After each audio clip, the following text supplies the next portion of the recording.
142 സങ്കീർത്തനം 4 വചനം. വലത്തോട്ട് നോക്കി കാണണമേ, എന്നെ അറിയുന്നവൻ ആരുമില്ലല്ലോ.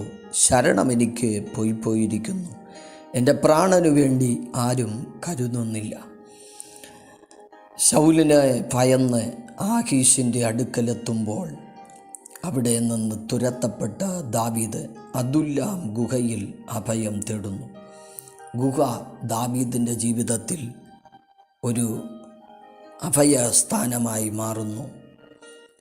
അവിടെ ആരുമില്ലല്ലോ എന്ന് നിലവിളിക്കുന്ന ഭക്തൻ്റെ അടുക്കൽ 400 പേർ കടന്നു വരുന്നതായിട്ട് ദൈവവചനം നമ്മെ പഠിപ്പിക്കുന്നു. 1 ശമൂവേലിൻ്റെ പുസ്തകം 22:1-2 വചനങ്ങൾ. അങ്ങനെ ദാവീദ് അവിടം വിട്ട് അദുല്ലാം ഗുഹയിലേക്ക് ഓടിപ്പോയി. അവൻ്റെ സഹോദരന്മാരും അവൻ്റെ പിതൃഭവനമൊക്കെയും അത് കേട്ട് അവൻ്റെ അടുക്കൽ ചെന്നു. ഞെരുക്കമുള്ളവർ, കടമുള്ളവർ, സന്തുഷ്ടിയില്ലാത്തവർ എന്നീ വകക്കാരൊക്കെയും അവൻ്റെ അടുക്കൽ വന്നുകൂടി. അവൻ അവർക്ക് തലവനായി തീർന്നു. അവനോടുകൂടെ ഏകദേശം 400 പേർ ഉണ്ടായിരുന്നു. സങ്കീർത്തനം അവസാനിപ്പിക്കുന്നത്, യഹോവ എനിക്ക് ഉപകാരം ചെയ്തിരിക്കുകയാൽ നീതിമാന്മാർ എൻ്റെ ചുറ്റും വന്നുകൂടും. Praise the lord. ദാനിയേൽ പ്രവചനം 6 അധ്യായം 22-24 വചനങ്ങൾ വായിക്കുമ്പോൾ, ദൈവത്തോട് പ്രാർത്ഥിക്കുന്ന ഭക്തനെ സിംഹത്തിൻ്റെ ഗുഹയിൽ ഇട്ടു കളഞ്ഞപ്പോൾ അവിടെ ഇറങ്ങി വരുന്ന ദൈവത്തിൻ്റെ സാന്നിധ്യം ഭക്തനെ രക്ഷിക്കുകയും 24 വചനം വായിക്കുമ്പോൾ, ദാനിയേലിനെ കുറ്റം ചുമത്തിയവരെ സ്തോത്രം നശിപ്പിക്കുന്ന ഒരു ഇടമാക്കി മാറ്റി. ഒരു ഗുഹ തന്നെ രക്ഷയുടെയും ശിക്ഷയുടെയും ഇടമായി മാറുകയാണ്. മർക്കോസിൻ്റെ സുവിശേഷം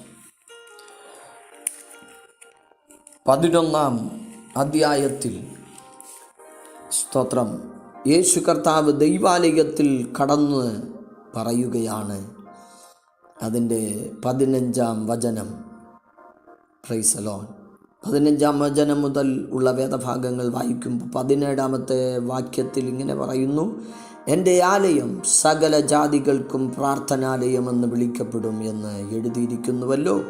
നിങ്ങളോ അതിനെ കള്ളന്മാരുടെ ഗുഹയാക്കി തീർത്തു എന്ന് യേശു പറഞ്ഞിട്ട് ദൈവാലയത്തെ ശുദ്ധീകരിക്കുന്നു.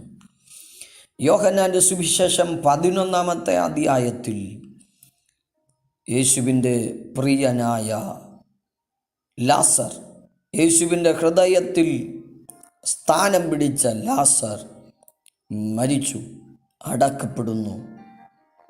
അതും ഒരു ഗുഹയായിരുന്നു. ആ ഗുഹ ദൈവമഹത്വം വെളിപ്പെടുത്തുന്ന, അനേകർ ദൈവത്തെ വിശ്വസിക്കുന്ന ഒരു സംഭവം നടക്കുന്ന ഒരു സ്ഥലമായി മാറി. ഗുഹ പ്രകൃതിക്ക് അതീതമായി പ്രവർത്തിക്കുന്ന, അസാധാരണമായ പ്രവൃത്തി വെളിപ്പെട്ട, മരിച്ചവരെ ഉയർപ്പിക്കുവാൻ യേശു മതിയായവനെന്ന് തെളിയിക്കുന്ന ഒരു ഇടമാക്കി മാറ്റി.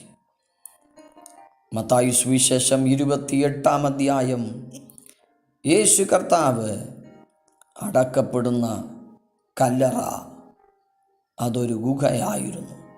എന്നാൽ ആ സ്ഥലം പുനരുത്ഥാനത്തിൻ്റെ സ്ഥലമായി മാറി.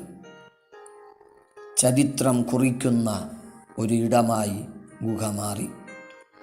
പ്രിയമുള്ളവരെ, ആദ്യം ഗുഹയിൽ പാർത്തവർ ലോത്തും സന്തതികളുമായിരുന്നു.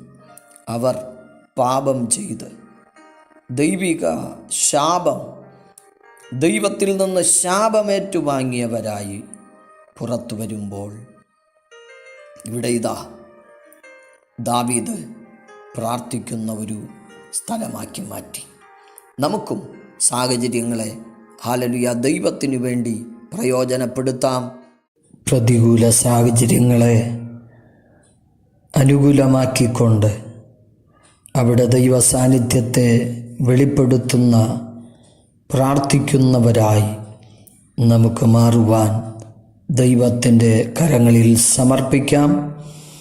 കർത്താവ് ഓരോരുത്തരെയും സഹായിക്കട്ടെ. ആമേൻ.